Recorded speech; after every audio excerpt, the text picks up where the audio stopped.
नमस्कार दोस्तों, बहुत बहुत स्वागत है आप सभी का यूपीएससी अनस्टॉपेबल्स में। आप है मेरे साथ, मेरा नाम है सुमित। और दोस्तों, यहाँ पर एक बहुत ही ज्यादा इंपॉर्टेंट इशू को डिस्कस करने जा रहे हैं। दरअसल एक रिपोर्ट निकल कर आई है जो कि नेशनल एजुकेशन पॉलिसी 2020 की इंप्लीमेंटेशन को लेकर है, और ये हायर एजुकेशन सेक्टर को असेस यहाँ पर करती है। नेशनल एजुकेशन पॉलिसी के इंप्लीमेंटेशन के बाद ये रिपोर्ट हमें देखने को मिलती है। और हालांकि अभी ये एजुकेशन पॉलिसी पूरी तरह से हर राज्य में पूरी तरह से इंप्लीमेंट अभी नहीं हुई है। जब ये इंप्लीमेंट होगी और जब इसके आउटकम आएंगे तो वो जो रिपोर्ट्स होंगी वो बहुत ज़्यादा इंपॉर्टेंट होगी। फिलहाल यहाँ पर जो भी रिपोर्ट निकल कर आई है, जितना भी इसका इंप्लीमेंटेशन हुआ है हायर एजुकेशन को लेकर, उसको हम यहाँ पर स्टडी करने वाले हैं। इसलिए ये बहुत ज़्यादा इंपॉर्टेंट रिपोर्ट बन जाती है और एक बहुत ज़्यादा क्रिस्प तरीके से यहाँ पर इस वीडियो में हम डिस्कस करने वाले हैं। बहुत छोटी सी ये वीडियो होने वाली है, लेकिन यहाँ पर ये इंपॉर्टेंट इशू है, इसको डिस्कस करना जरूरी है। तो यहाँ पर दरअसल ये रिपोर्ट पार्लियामेंट के पैनल जो है यहाँ पर उसके द्वारा लेकर आई गई है, उसने असेस करा है और यहाँ पर स्टडी करते हैं। अगर एग्जाम पॉइंट ऑफ व्यू से देखें तो मेंस 2022 के अंदर भी आपको राइट टू एजुकेशन जो एक्ट है उसके आधार पर क्वेश्चन पूछा गया है। यानी कि एजुकेशन सेक्टर से रिलेटेड जो पॉलिसीज हैं, सरकार जो पॉलिसीज बनाती है एजुकेशन सेक्टर से रिलेटेड, हेल्थ सेक्टर से रिलेटेड, इन सभी सेक्टर से रिलेटेड जो भी पॉलिसी हो, स्किल, हेल्थ, उसके अलावा एजुकेशन, ये सब बहुत ज़्यादा इंपॉर्टेंट हो जाती है। 2022 में इस पर क्वेश्चन डायरेक्ट आया है। उसके अलावा 2018 के प्रीलिम्स की अगर बात करें तो भी आपको यहाँ पर राइट टू एजुकेशन पे क्वेश्चन देखने को मिलेगा प्रीलिम्स के अंदर। तो इनको आप पढ़ सकते हैं और आगे बढ़ते हैं, वीडियो को देखते हैं कि भाई यहाँ पर और चीज़ें क्या हैं। सिलेबस के अंदर जीएस पेपर 2 के अंदर यहाँ पर कवर होगा गवर्नमेंट की जो पॉलिसीज हैं अलग अलग सेक्टर्स के लिए, उसमें ये एस्पेक्ट में कवर होता है। उसके अलावा अगर बात करें, हमारा जो डिस्कशन रहने वाला है, हमारा पॉइंट ऑफ डिस्कशन रहने वाला है कि आखिर रिपोर्ट्स की फाइंडिंग्स क्या हैं, क्या इश्यूज हैं, क्या मुद्दे हैं, समस्याएं जो रिपोर्ट्स हाईलाइट करती है, उसके अलावा क्या रिकमेंडेशंस यहाँ पर रिपोर्ट ने दी है। इन सभी चीज़ों को यहाँ पर डिस्कस करेंगे और हायर एजुकेशन के रेफरेंस में देखेंगे क्या बातें कही गई हैं। दरअसल जैसा कि आपको पता है, जुलाई 2020 के अंदर यहाँ पर नेशनल एजुकेशन पॉलिसी लाई गई थी, जिसने 1986 की जो एजुकेशन पॉलिसी थी उसको रिप्लेस करा था। और भारत में एक बहुत लंबे समय बाद, लगभग 3 दशक के बाद, यहाँ पर पहली बार कोई एजुकेशन पॉलिसी आई थी नेशनल लेवल की। और ये यहाँ पर अब जो इसको स्टडी करेंगे, यानी कि इसके जो आउटकम है नेशनल एजुकेशन पॉलिसी के, इसको बनाने के लिए, इसके आउटकम्स को स्टडी करने के लिए एक पार्लियामेंट्री स्टैंडिंग कमिटी जो है ऑन एजुकेशन, इसने यहाँ पर इम्प्लीमेंटेशन को स्टडी करा है और एक रिपोर्ट यहाँ पर रखी है पार्लियामेंट के सामने। इस रिपोर्ट के अंदर क्या क्या जानकारी है इसको देखेंगे। दरअसल इस रिपोर्ट का जो फोकस है वो सिर्फ और सिर्फ हायर एजुकेशन को लेकर रहा है। ठीक है, तो यहाँ पर अभी रिपोर्ट स्कूल एजुकेशन वगैरह को लेकर नहीं आई है। हायर एजुकेशन में किस तरह से नेशनल एजुकेशन पॉलिसी का इंप्लीमेंटेशन हो रहा है या हो सकता है, उससे जुड़ी हुई ये रिपोर्ट है। कहता है कि रिपोर्ट की अगर मेजर फाइंडिंग्स की बात करें तो सबसे इंपॉर्टेंट फाइंडिंग जो रिपोर्ट की है वो ये कहता है कि टोटल यूनिवर्सिटीज जो भारत के अंदर हैं, टोटल विश्वविद्यालय 1000 से ज्यादा लगभग आपको देखने को मिलेंगे, 1043 आपको विश्वविद्यालय देखने को मिलेंगे। कहता है जिसमें से 70% जो है ये राज्य सरकारें चलाती हैं। स्टेट यूनिवर्सिटीज आपको 70% मिलेंगी इन 1000 यूनिवर्सिटीज में से। उसके अलावा यहाँ पर 94 जो स्टूडेंट्स हैं वो या तो स्टेट के द्वारा चलाई जा रही यूनिवर्सिटीज में पढ़ते हैं या फिर प्राइवेट सेक्टर के द्वारा चलाई गई यूनिवर्सिटीज में पढ़ते हैं। बहुत ही ज्यादा कम, अगर आप देखेंगे सिर्फ 6% स्टूडेंट ही, सिर्फ 6% स्टूडेंट जो है सेंट्रल यूनिवर्सिटीज में पढ़ते हैं, सिर्फ और सिर्फ 6%। तो यहां पर रिपोर्ट हाईलाइट करती है कि राज्यों की भूमिका बहुत ज्यादा है, राज्यों का जो रोल है एजुकेशन को लेकर हायर एजुकेशन सेक्टर में वो बहुत ज्यादा इंपॉर्टेंट है। तो हमने कई बार देखा है कि फंडिंग जो मिलती है, अच्छी अच्छी जो फैसिलिटीज मिलती हैं, इंफ्रास्ट्रक्चर जो बनता है वो ज्यादातर सेंट्रल जो यूनिवर्सिटीज हैं उनके अंदर ही बनता है।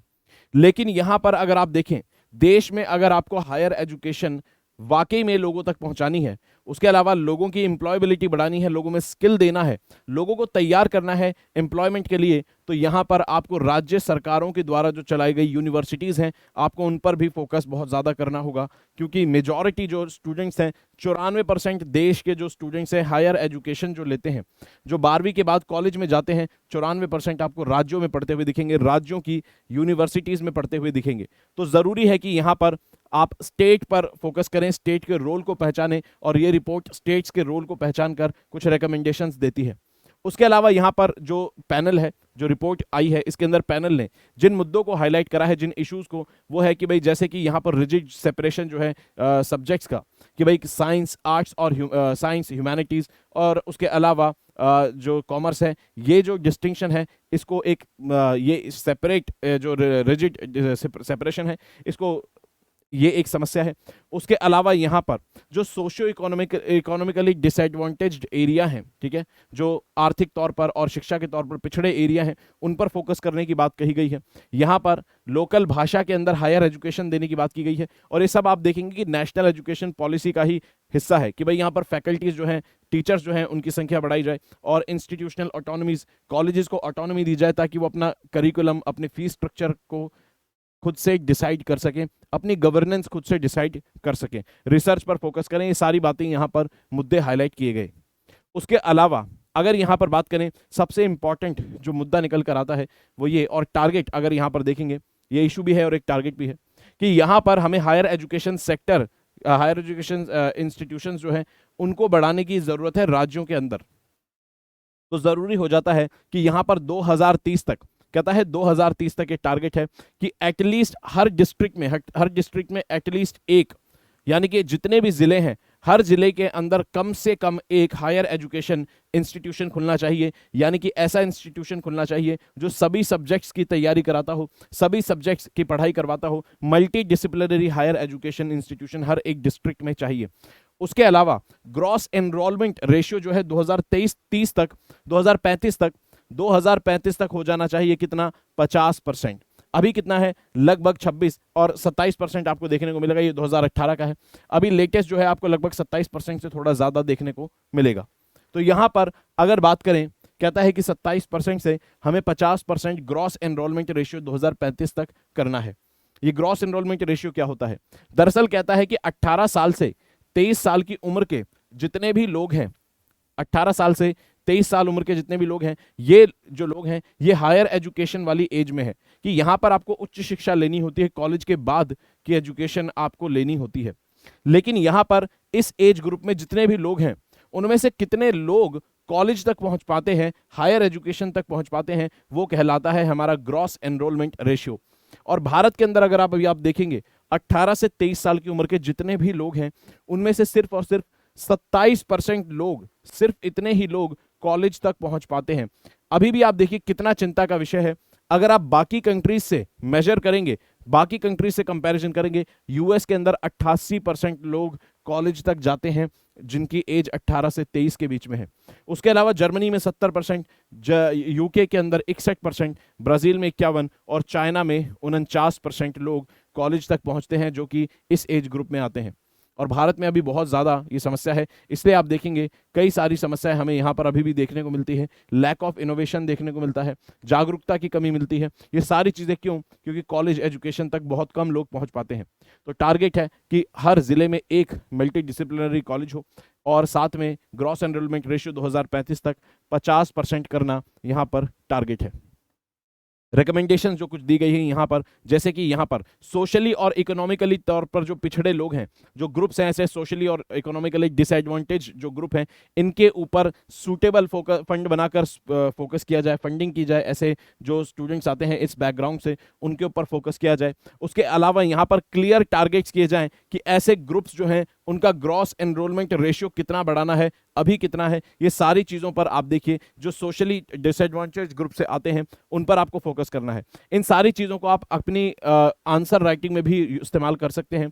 जैसे मान लीजिए ट्राइबल एरियाज के लिए, ट्राइबल लोगों के लिए, या फिर सोशली डिसएडवांटेज लोगों के लिए एजुकेशन सेक्टर में क्या क्या चीज़ें हुई, ये सब अगर बात करता है यहाँ पर। या फिर अगर बात करें यहाँ पर अलग डिफरेंट सोशल ग्रुप्स में एजुकेशन पैरिटी लाने की अगर बात पर क्वेश्चन आता है, तो आप इस तरह की बात कर सकते हैं कि भाई जो पार्लियामेंट्री पैनल है उसने रिकमेंडेशन दी है कि डिफरेंट जो सोशल बैकग्राउंड से ग्रुप लोग आते हैं, एजुकेशनली बैकग्राउंड से बैकवर्ड लोग, उनके लिए यहाँ पर फाइनेंशियल असिस्टेंस प्रोवाइड कराया जाए, स्कॉलरशिप लेकर आई जाए, क्लियर टारगेट रखे जाएँ। ये सारी बातें यहाँ पर की गई हैं। और साथ में कहा है कि भाई रीजनल लैंग्वेज के अंदर हायर एजुकेशन, कॉलेज की पढ़ाई रीजनल लैंग्वेज में भी कराई जाए, ताकि बहुत सारे लोग भाषा की वजह से हायर एजुकेशन कॉलेज को ना ड्रॉप कर दें।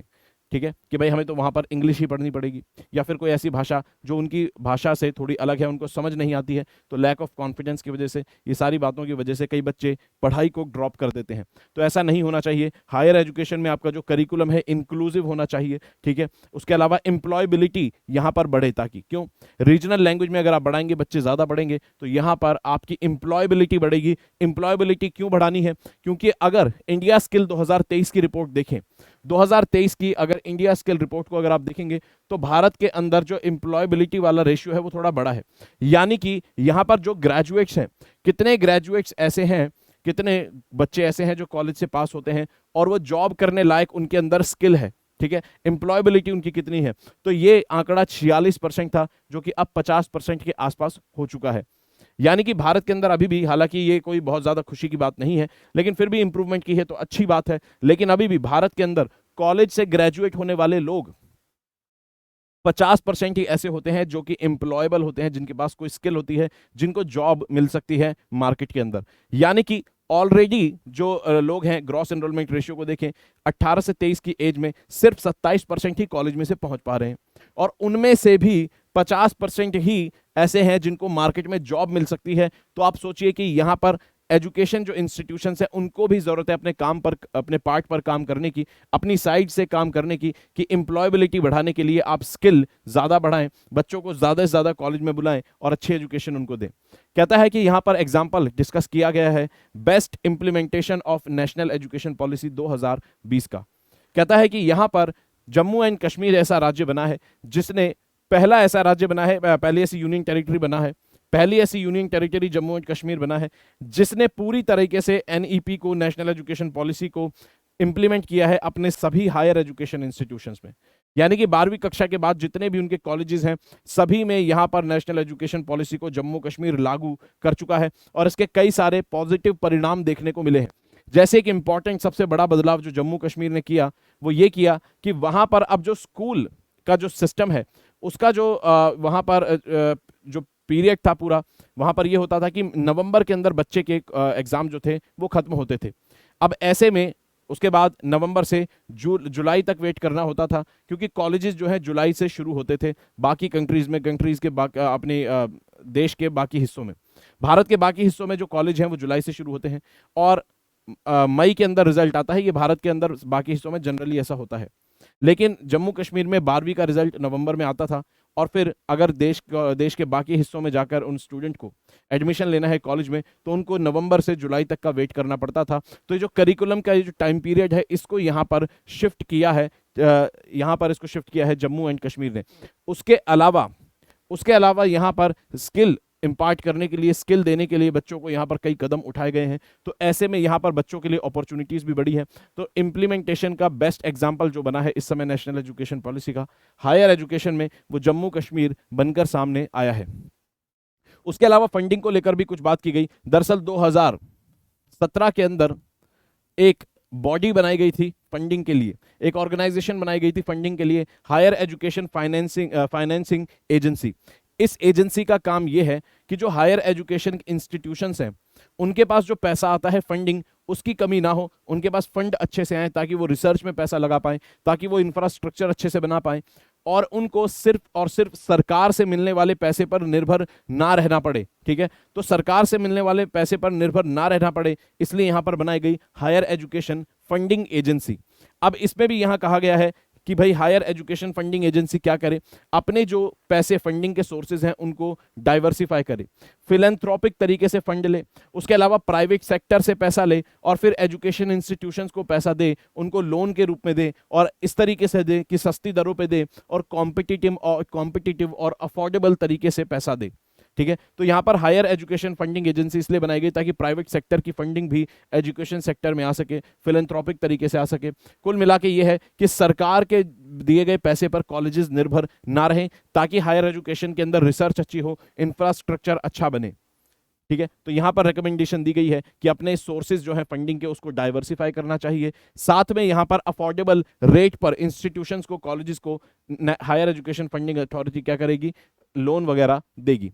यहां पर एक और कंसर्न बताया गया है, चिंता का विषय बताया गया है कि भाई चिंता का विषय, नेशनल एजुकेशन पॉलिसी बात करता है मल्टीपल एंट्री और मल्टीपल एग्जिट सिस्टम की। मतलब अगर आप कॉलेज में हैं और 3 साल का कोर्स है, लेकिन आपने अगर 1 साल का कोर्स किया और उसके बाद आपको किसी कारणवश आपको एजुकेशन ड्रॉप करनी पड़ी, तो आप उस सिस्टम से बाहर निकल कर जा सकते हैं। 2 3 4 साल बाद आप वापस जब आएंगे तो अब आपकी जो आपने 1 साल की पढ़ाई करी थी वो उतनी ही रहेगी, अगले 2 साल की पढ़ाई करके आप अपनी डिग्री ले सकते हैं। यानी कि आप अगर उस कॉलेज से कभी निकल जाते हैं बाहर तो वापस आकर अपनी पढ़ाई कंटिन्यू कर सकते हैं। यह है मल्टीपल एंट्री और मल्टीपल एग्जिट सिस्टम। अब यहां पर यह कहता है कि भाई, रिपोर्ट कहती है कि इस सिस्टम को लागू करने के अंदर बड़ी समस्या होगी। ठीक है, यह सिस्टम वैसे तो फ्लेक्सिबल लगता है, लेकिन हमारी कंट्री में हो सकता है बहुत ज्यादा अच्छे से ये काम ना कर पाए, इसको इंप्लीमेंटेशन में समस्या आएगी, क्योंकि बड़ा मुश्किल होगा इस चीज को ट्रैक करना। जो बच्चे बीच में ही पढ़ाई को छोड़ देते हैं फिर वापस आ जाते हैं, और कितने बच्चे बीच में आ रहे हैं, कितने बच्चे जा रहे हैं, इस चीज को कैलकुलेट करना, मॉनिटर करना थोड़ा मुश्किल होगा। क्यों? और इसके हिसाब से एक समस्या पैदा होगी इसकी वजह से, वो ये कि भाई हर कॉलेज जो है, यहां पर नेशनल एजुकेशन पॉलिसी में बात की गई है, और स्कूल एजुकेशन लेवल पर भी, हायर एजुकेशन लेवल पर भी एक रेशियो मेंटेन करना होता है कि कितने बच्चों पर एक टीचर रहेगा, जिसे प्यूपिल टीचर रेशियो कहा जाता है। प्यूपिल टीचर रेशियो अगर आपको मेंटेन करना है तो आपको एग्जैक्ट नंबर ऑफ स्टूडेंट तो पता ही होने चाहिए। कॉलेजेस को कैसे पता होगा कि भाई उनके कॉलेज में कितने बच्चे हैं और उनको कितने टीचर उस हिसाब से रिक्रूट करने हैं? तो कितने टीचर रिक्रूट करने हैं उसके लिए आपको एग्जैक्ट नंबर ऑफ बच्चे पता होने चाहिए। ठीक है, तो यहां पर यह समस्या रह सकती है कि भाई कितने बच्चे छोड़ रहे हैं, कितने बच्चे आ रहे हैं। इसकी वजह से जो वेरिएशन होगा, टीचर प्यूपिल रेशियो मेंटेन करने में थोड़ी समस्या हो सकती है कि रिक्रूटमेंट कैसे करनी है प्रोफेसर्स की, इन सब की ये समस्या थोड़ी यहां पर हो सकती है। ठीक है, चलिए, तो ये सारे मुद्दे थे जो हाईलाइट किए गए। उसके अलावा सबसे बड़ी एक समस्या जो है, ये सारी चीजें तो ठीक है कि हायर एजुकेशन पॉलिसी के अंदर या फिर स्कूल लेवल पर असेसमेंट आप करेंगे, लेकिन असेसमेंट तो आप तब करेंगे जब बाकी राज्य नेशनल एजुकेशन पॉलिसी को इंप्लीमेंट करेंगे। जम्मू कश्मीर का हमने देखा, वो तो यूनियन टेरिटरी है, लेकिन अगर देखिए एक सबसे बड़ी समस्या आ रही है, जैसे कि कर्नाटका की अगर बात करें, जैसे कि तमिलनाडु की बात करें, केरला की बात करें, ऐसे राज्य जो हैं जो कि नॉन सेंट्रल, जिसके अंदर ऐसी सरकारें हैं जो सेंट्रल गवर्नमेंट की, जो रूलिंग गवर्नमेंट है उससे अलग डिफरेंट सरकारें हैं, ऐसे राज्यों ने क्या किया है, यहां पर नेशनल एजुकेशन पॉलिसी को इंप्लीमेंट नहीं किया है। और यहां पर अगर बात करें तो वेस्ट बंगाल का आप एग्जांपल दे सकते हैं। वेस्ट बंगाल ने रिजेक्ट कर दिया है नेशनल एजुकेशन पॉलिसी को, और ये अपनी ही एक एजुकेशन पॉलिसी लेकर आ रहा है। ठीक है, तो आप जैसे जानते हैं एजुकेशन एक कॉन्करेंट सब्जेक्ट है, एजुकेशन एक कॉन्करेंट सब्जेक्ट है हमारे जो शेड्यूल 7 है उसके अंदर, और इस पर राज्य सरकार, केंद्र सरकार दोनों कानून बना सकती है। तो नेशनल एजुकेशन पॉलिसी कंपलसरी नहीं है, राज्य में इंप्लीमेंट होगी ही होगी, इसलिए राज्यों के पास भी ऑप्शन है कि वो अपनी एजुकेशन पॉलिसी लेकर आ सकते हैं। इसलिए कुछ राज्यों ने यहां पर रिजेक्ट किया है और अपनी एजुकेशन पॉलिसी लेकर आ रहे हैं।